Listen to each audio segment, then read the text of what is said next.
This picture shows the moment of Tutankhamun's tomb opening. It's the only tomb found in ancient Egypt that remained intact for 3,000 years. It appeared to be full of gold and artifacts. However, at least 13 people who were present at the tomb's opening died soon after, and a rumor about the curse of the pharaohs spread all over the world. In addition, the researchers of Tutankhamun's tomb studied the mummy, examined the attributes surrounding it, and noticed that everything was way different from what it was supposed to be. Ancient Egyptians believed that a pharaoh came close to gods after his death and spoke to them on behalf of his people. That's why the mummification process was treated with special care, and tombs were decorated with great reverence. But why did they make an exception for Tutankhamun? Why did Osiris have his fingers cut off? And why does Tutankhamun's mummy baffle historians to this day?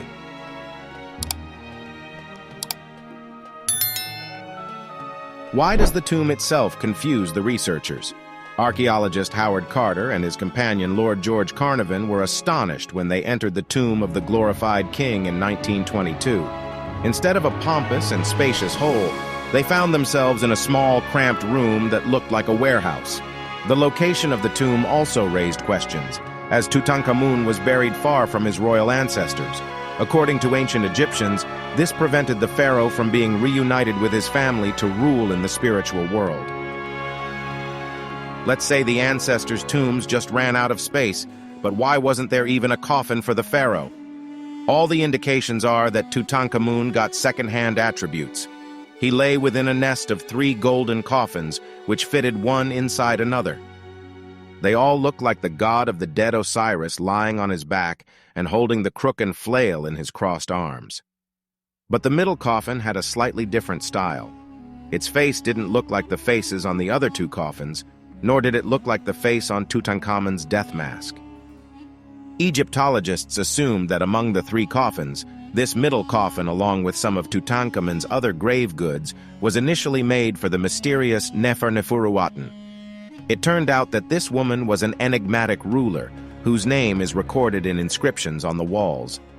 Apparently, she lived at the time of Akhenaten, Tutankhamun's father, but died earlier and could never assert authority on her own. Thereby, her trail got lost in history. In addition, the undertakers cut off the part of the coffin that protruded from the sarcophagus, preventing the lid from closing. Later, archaeologists found fragments of Osiris sawn off toes at the bottom of the sarcophagus. Nothing could erase the fact that Tutankhamun was buried hastily. After all, archaeologists found traces of readjustment everywhere, indicating that the tomb itself was intended for another dignitary. Likely the pharaoh died suddenly, and no one was prepared for that. But what was the cause of the pharaoh's death?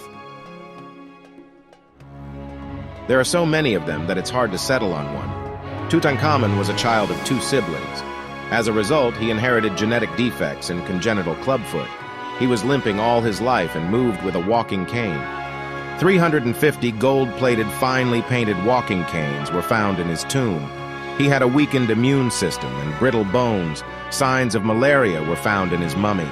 Despite his ailments, the young king enjoyed the fun and took rides in a chariot. Maybe this is why the leg of his mummy is broken. But it's still unclear why there's no heart, since Egyptians never removed this organ, believing it to be the center of a person's mind.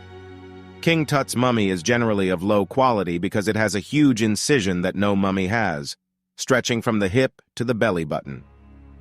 If we put all these facts together and attempt to assume how exactly did the young pharaoh died, we can get something like this.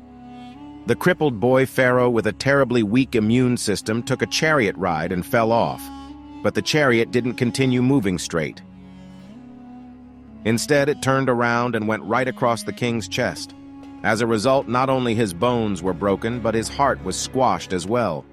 They tried to deliver his body to morticians as quickly as possible, but it started to decompose faster under the beating Egyptian sun. Sure thing Tutankhamun's tomb wasn't ready, so he was placed in a cramped closet. His poor body was barely carried and haphazardly mummified. All rituals had to be given up, and the heart spot was filled with a handful of scarab beetle amulets.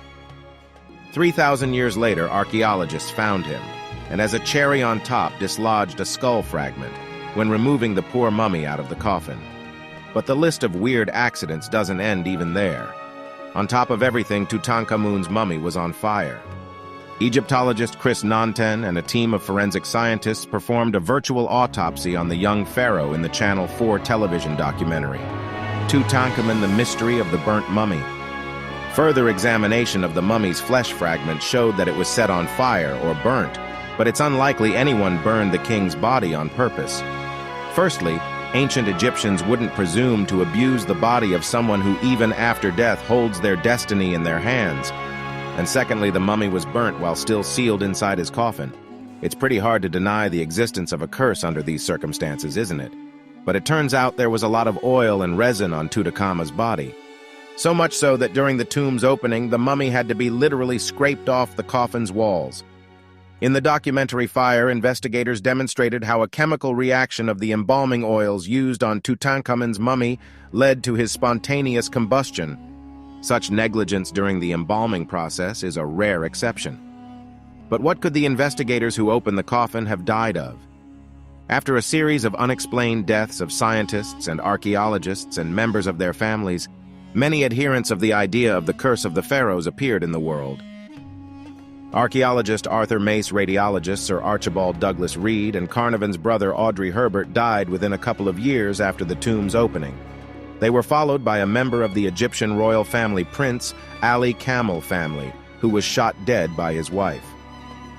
Lord Carnarvon, who together with Carter was the first to see the tomb, also died. But the curse adherents didn't consider the average age of the scientists, which was 74.5 years. 57-year-old George Carnarvon died of pneumonia and was generally predisposed to pulmonary disease his whole life. And Howard Carter, who was supposed to be the first to fall victim to the curse, died of natural causes at the age of 64.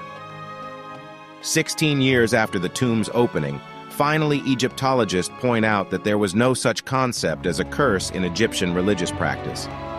A large number of people involved in other tomb openings never experienced any mystical influence.